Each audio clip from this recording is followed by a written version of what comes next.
welcome to the final video of Spongebob month 2020. Now, this past Spongebob month, we've been doing a whole lot of experimenting. From doing interviews, to doing the first installment of movie Marathon Madness, and the one regular occurrence that we usually do, the creepypasta video, which, compared to the previous video, compared to the previous SpongeBob creepypasta video that I made, sometimes the original, most of the time, the original is far better than the sequel, and it shows. However,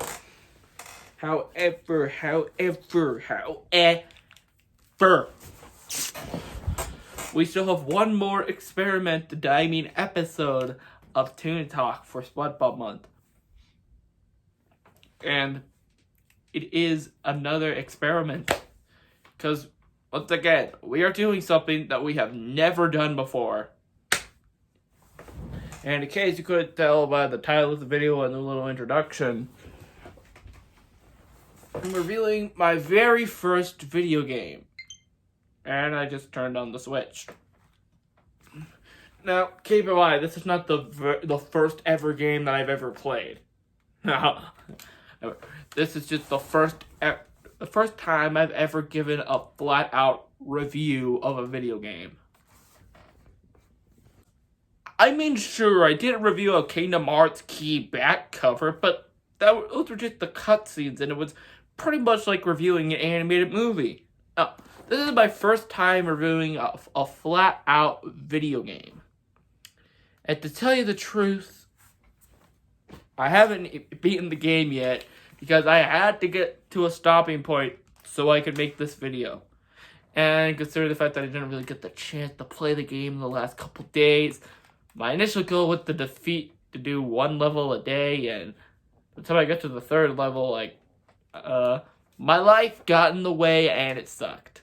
Stupid life getting in the way of playing SpongeBob. And in case you're wondering why I don't have a physical copy, I don't have something to show you, for my own personal convenience, I ended up just downloading the game digitally. Hey, shut up! And since I haven't actually beaten the game, don't think of this as much as a review, and more as just my first impressions of what I've seen so far. And just as a guy who's really looking forward to playing the rest of the game once I'm done making this video. The game is about Plankton trying to build a robot army to steal the Krabby Patty's secret formula. But he accidentally set it to don't obey instead of obey. That's kinda hilarious. So, robots are now invading Bikini Bottom. The funny thing is that SpongeBob and Patrick think that they caused the invasion, since the same day they made a wish with a magic conch shell that their toy robots were real.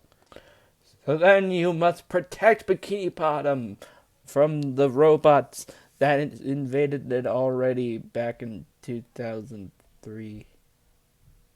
Yeah. Obviously, given my age, I've never played the original game. It came out the year before I was born, after all. So, I'm taking a look at this game not based on nostalgia factor at all. So for me, this is a brand new game. Even though from what I've heard, they didn't really change all that much about the game.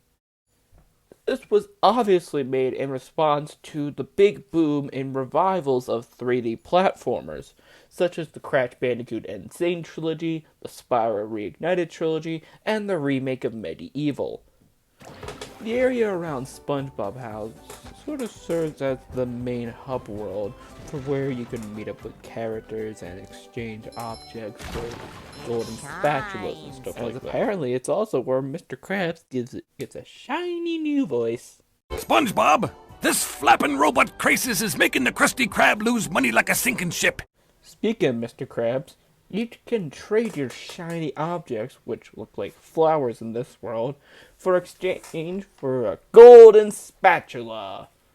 You collect golden spatulas throughout the game. That's pretty much the main goal of each level, trying to find all the golden spatulas.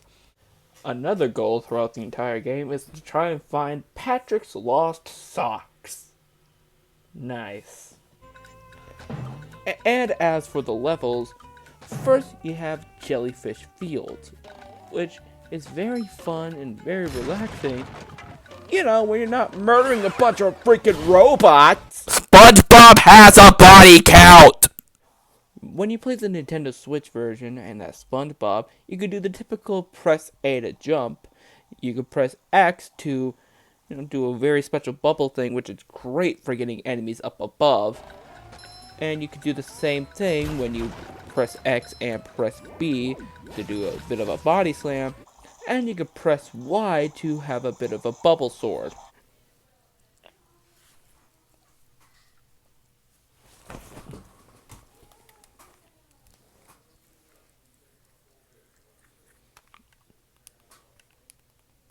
Oh, hi, editor, over here. And as for Patrick, you could do the same thing, just minus the whole bubble thing.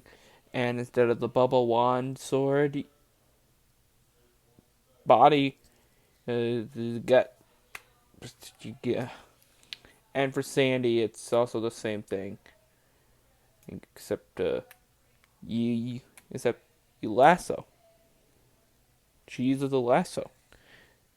In fact, when you play as Sandy, it's actually very useful. You can actually, this is why you write scripts, kids. You can actually, double jump and, use a lasso as a helicopter propeller, which is great for long jumps. And as for the King Jellyfish boss fight, it's actually a lot of fun and very easy.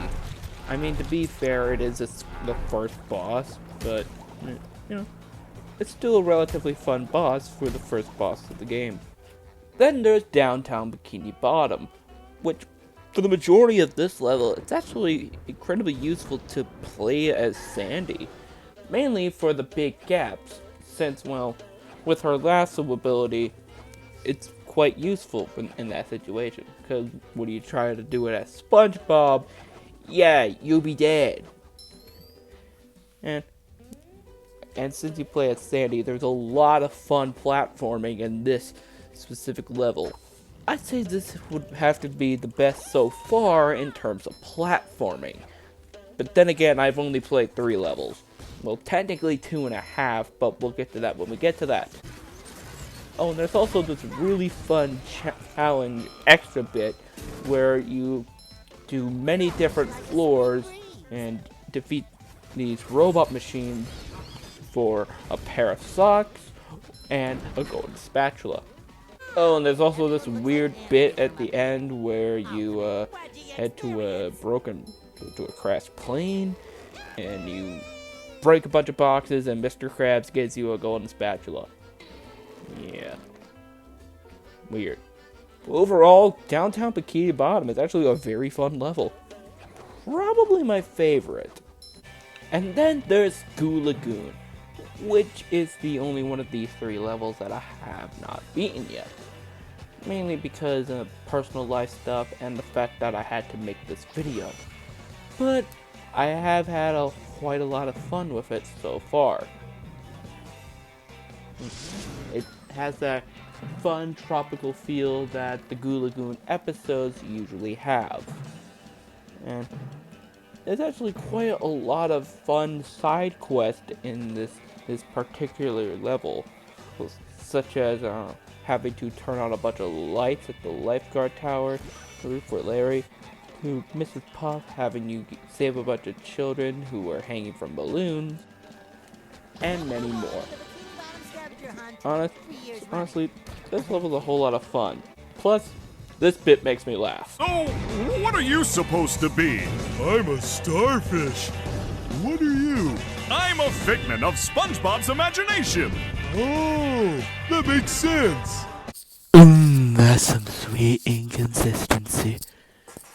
And anyway, guys, I would love to know on what you guys thought of the game and how far did you make it, or did you beat it yet? And did you grow up playing the original game? And do you think they should make rehydrated editions to all the other SpongeBob games? Well, at least all the other classic ones. I want to see a SpongeBob rehydrated edition of SpongeBob SuperPants Super Bob. But anyway, guys, that was the last Toon Talk of SpongeBob Month 2020.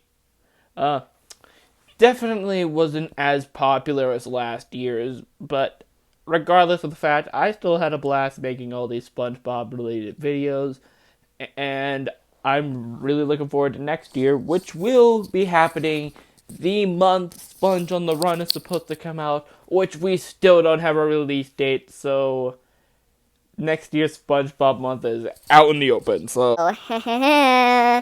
Which I just realized something.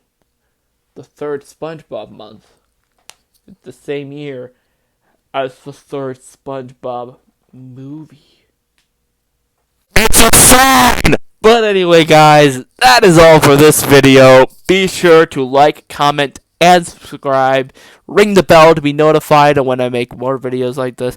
Probably won't make another SpongeBob video for a while, but then again, I do have to continue the movie marathon madness on the SpongeBob specials by next month, so...